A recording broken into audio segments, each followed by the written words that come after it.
Hello and welcome back to another EDH deck tech idea. Today we are taking a look at Laughing Jasper Flint. He's a 3 mana for free, and creatures you control but don't own are mercenaries in addition to their other types. At the beginning of your upkeep, exile the top X cards of target's opponent's library, where X is the number of outlaws you control. Until end of turn, you may cast spells from among those cards, and mana of any type can be spent to cast those spells. Let's quickly clarify what outlaws are. If your creature has one of the following creature types, it is considered an outlaw: an assassin, a mercenary, a pirate, a rogue, and a warlock. Jasper Flint can be built in quite a few different ways, and in this video I'm going to build him as your typical exile value commander, by simply generating even more value from casting cards you don't own and still casting them from exile. When it comes to creature cards, we definitely have to play Prosper Tombbound, a 4 mana 1/4 with Death Touch, and at the beginning of your end step, exile the top card of your library. Until the end of your next turn, you may play that card, and whenever you play a card from exile, create a treasure token. Prosper Tombbound is also a Tiefling Warlock, and Warlock is quite interesting for us because that is also considered an outlaw. So him and Laughing Jasper Flint have a nice synergy. One of the biggest creatures that we are going to play in our deck is Brainstealer Dragon, a 7 mana 6/6 with flying, and at the beginning of your end step, exile the top card of each opponent's library. You may play those cards for as long as they remain exiled, and if you cast a spell this way, you may spend mana as though it were mana of any color to cast it. And now the really interesting thing about this card is whenever a non-land permanent an opponent owns enters the battlefield under your control, they lose life equal to its mana value. This triggered ability can get out of hand really quickly in this deck, because we will steal a lot of cards of our opponents with Laughing Jasper Flint and other cards. So simply by having this second triggered ability on Brainstealer Dragon, we will deal a lot of damage. We also play Gonti, Lord of Luxury, a 4 mana 2/3 with Death Touch, and when it enters the battlefield, look at the top 4 cards of target opponent's library, exile one of them face down, then put the rest on the bottom of that library in a random order. You may cast that card for as long as it remains exiled, and mana of any type can be spent to cast that spell. Gonti is also a rogue, so he also counts as an outlaw, and with having a 2/3 Death Touch we have a nice blocker on the field. We also play Grenzo, Havoc Razor, a 2 mana 2/2, and whenever a creature you control deals combat damage to a player, choose one. Go target creature that player controls, or exile the top card of that player's library. Until end of turn, you may cast that card, and you may spend mana as though it were mana of any color to cast that spell.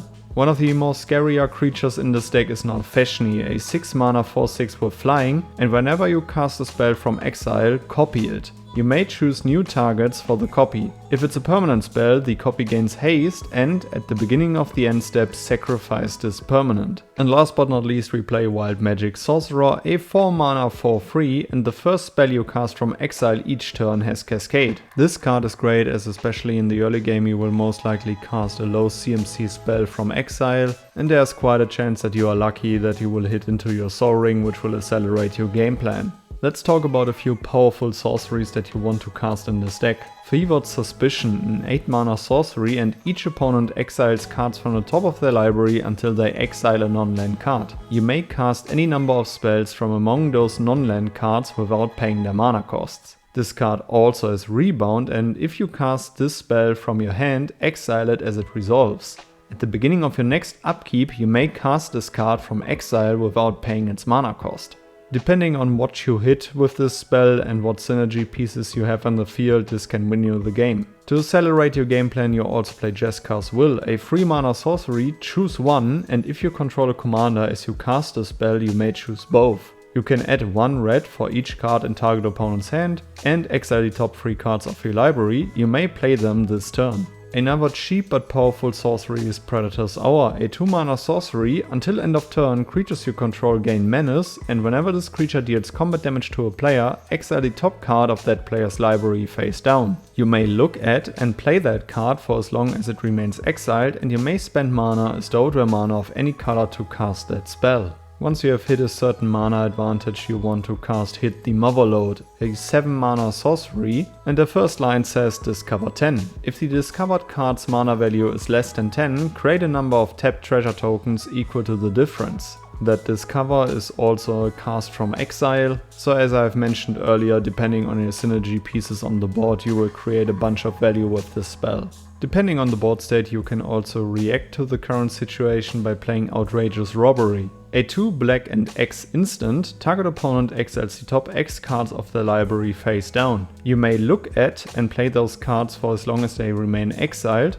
and if you cast a spell this way, you may spend mana as though it were mana of any type to cast it. If the board state doesn't look good for you, you will cast Heartless Conscription, an 8 mana sorcery, exile all creatures. For each card exiled this way, you may play that card for as long as it remains exiled, and mana of any type can be spent to cast it, exile Heartless Conscription. And now let's talk about a few synergy pieces that you want to have on the board. The Ruinous Powers, a 4 mana enchantment. At the beginning of your upkeep, choose an opponent at random. Exile the top card of that player's library. Until end of turn, you may play that card and you may spend mana as though the mana of any color to cast it. When you cast a spell this way, its owner loses life equal to its mana value. This is a cheaper version of Brainstealer Dragon, which doesn't provide that much exile card value, but it also is quite cheaper than it. Passionate Archaeologist, a 2 mana legendary enchantment background. Commander creatures you own have, whenever you cast a spell from exile, this creature deals damage equal to the spell's mana value to target opponent. Stolen Strategy, a 5 mana enchantment. At the beginning of your upkeep, exile the top card of each opponent's library. Until end of turn, you may cast spells from among those exiled cards, and you may spend mana as though it were mana of any color to cast those spells. Cunning Rhetoric, a 3 mana enchantment. Whenever an opponent attacks you and or one or more planeswalkers you control, exile the top card of that player's library. You may play that card for as long as it remains exiled, and you may spend mana as though it were mana of any color to cast it.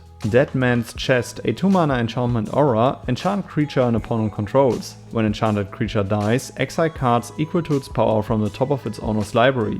You may cast spells from among those cards for as long as they remain exiled, and you may spend mana as though it were mana of any type to cast those spells. Let's introduce the Monarch mechanic to this game. Court of Locthwain, a 4 mana enchantment, and when it enters the battlefield you become the Monarch. At the beginning of your upkeep, exile the top card of target opponent's library. You may play that card for as long as it remains exiled, and mana of any type can be spent to cast it. If you're the Monarch, until end of turn, you may cast a spell from among cards exiled with Court of Locthwain without paying its mana cost.